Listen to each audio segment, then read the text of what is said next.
Tamang-tama po siguro, ilang beses ka nagagalit sa maghapon. Mayroon lang ka nadinig, may hindi nangyari, mayroon kang hindi nagustuhan, nasira na yung peace mo.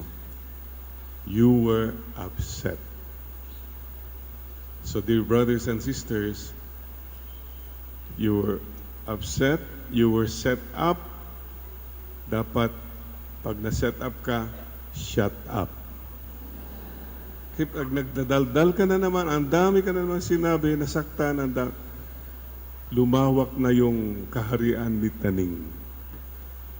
So instead of being set up, you learn to level up. To level up means, okay, siguro may rason. Okay, Lord, I understand. Kung ganun po ang patunguhan natin, you are following the Holy Spirit. Humility.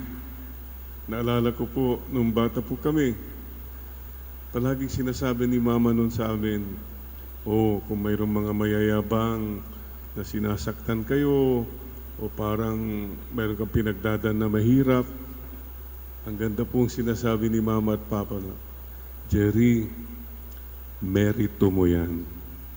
It's your merit.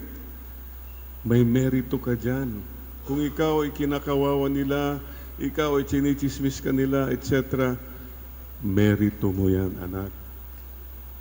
Ang laking bagay po sa akin yun, to be a child, and okay, Lord, kung ganun po pala, edi merito. Yung gumagawa sa'yo ng mga masama, demerit nila yun. Negative points nila yun. Sisters and brothers, merito. When I went through the cancer, I said, Lord, instead na upset ako, Lord, by the help of the Holy Spirit, sige Lord, iaalay ko na lang po itong mga paghihirap ko na may sakit, hindi ka makakain, nangihina ka, parang hindi mo lang nangyayari. Lord, bahala na po kayo. Yun, nag-level up na ako. Kasi kung nagdadadanaw naman ka, hindi ka nag-shut up, ay nako, lalong lumalala. Tignan po niyo yung mga taong palaging, pakicheck lang po ha, ikaw ba ay reklamadora? Reklamadoro? Lahat ng blessing nandiyan, may konting kulang lang, magre-reklamo ka na agad. You disturb your peace. Si Taning kasi gusto yung palaging magulo yung buhay mo. Huwag mong papatulan. O ikaw, hindi ka, at least kasi, komparadora. Ano ba yun? You compare yourself.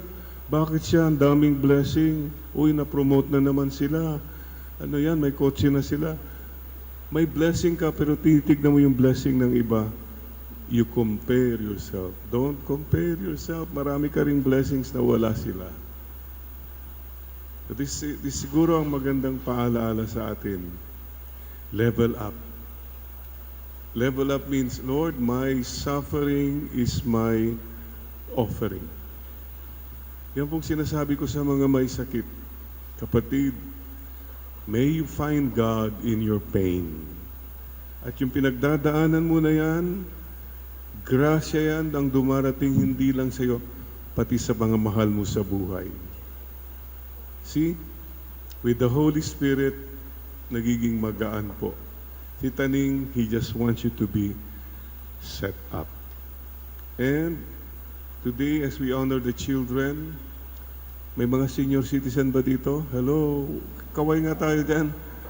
Uy, mga ka-senior. Alam nyo, I don't know if you realize this. Kapatid, maraming taong hindi umabot sa edad mo. Ang dami po hindi na umabot. And yet, naabot mo yan. Thank you, Lord. Sana po tayong mga senior, the rest of my life, the best of my life na. At paano po mangyayari yun? 3 steps na dapat matutunan ng bawat tao so that you become more peaceful. Number 1 step is to learn to stop. Stop na. Tama na. Alam mong mali, stop.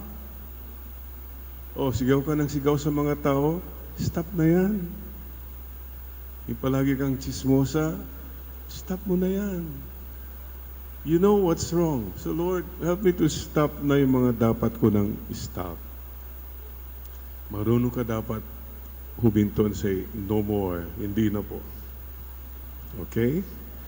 Number 2 step for peaceful life, for humble life, step back.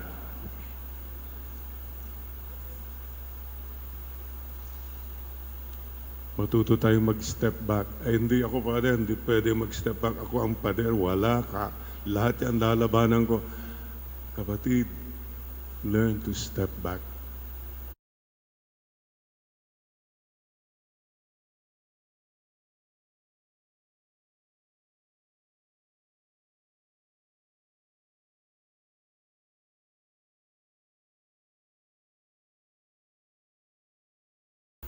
Para naman makadaan yung iba. Start in your family. Baka ikaw palagi ang siga sa family, mga anak hindi na makashine, mga apo hindi na sila makashine. Kasi nandiyan ka na parang ikaw ang pumipigil. If you're humble, you can step back. Sige anak, kayo na. Kayo nang bahala dyan. Marami sa atin kasi control freak. And the third step is step aside.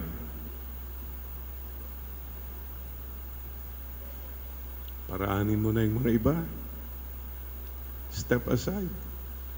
Naku, ang dami mga politiko dapat na step aside na sila. What happened? Wala nangyayari kasi sila pa rin. What is the Lord telling us to the Santo Niño?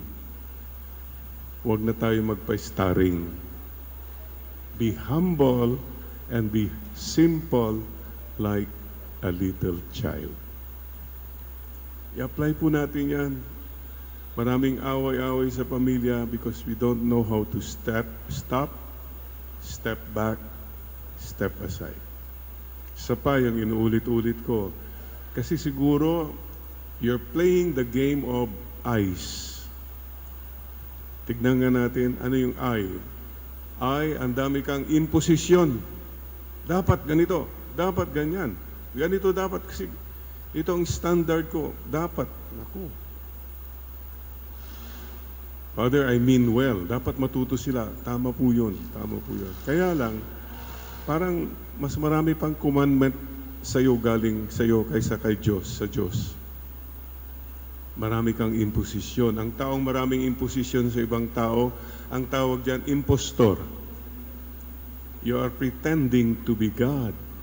If you're humble, huwag ka masyado nag-i-impose. I mean well, Father, of course. But you know, yung mga well-meaning people, they become mean. Ang daming nasasaktan. Number 2, C. Don't play the game of control. Ikaw ba, kinukontrol mo lahat? I'd like to ask you a question. Husbands, you're here. Ano, gusto ba niyong kinukontrol kayo ni Mrs.?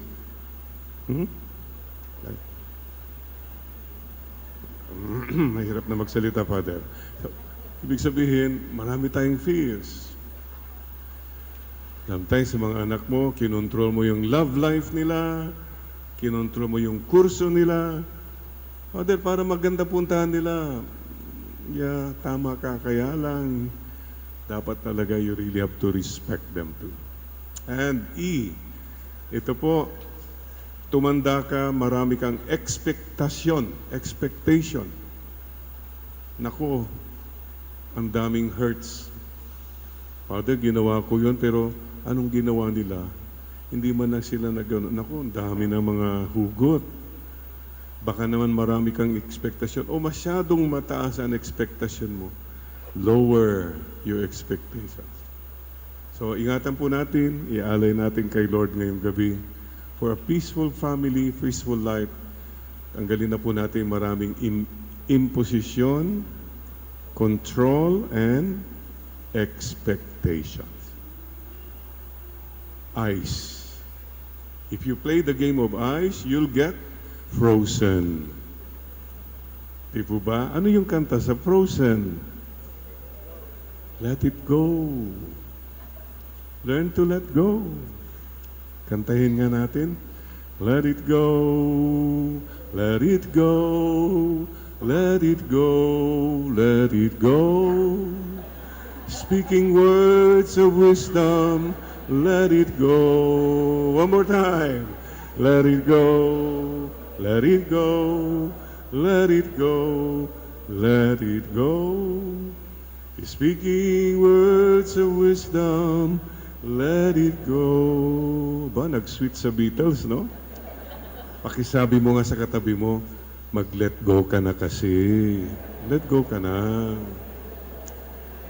Stop, step back, step aside. Don't be set up. Just shut up and level up. Please bow your heads in prayer. Marami pa tayong dapat matutunan to remember and go back to the character of a child. Lord, teach us to be more humble, more simple, more trusting. Magtiwala kami sa inyo, Lord, hindi yung aburido kami palagi. More joyful. Marami sa amin, Lord, hindi nang umingiti. Palagi na lang nakasimangot. Paano iniisip ang problema. And we forget you are a loving Father.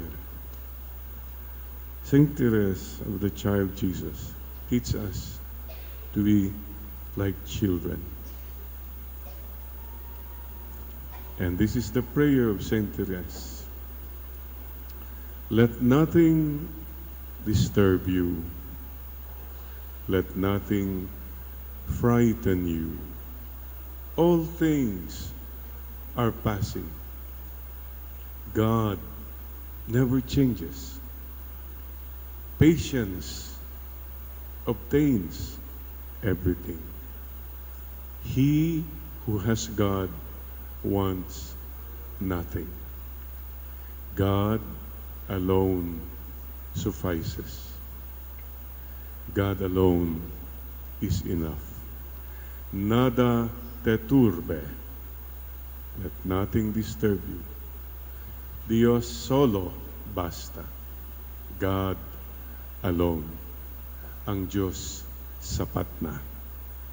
Mama Mary, teach us to simplicity and humility. Amen. At pakisabi mo nga sa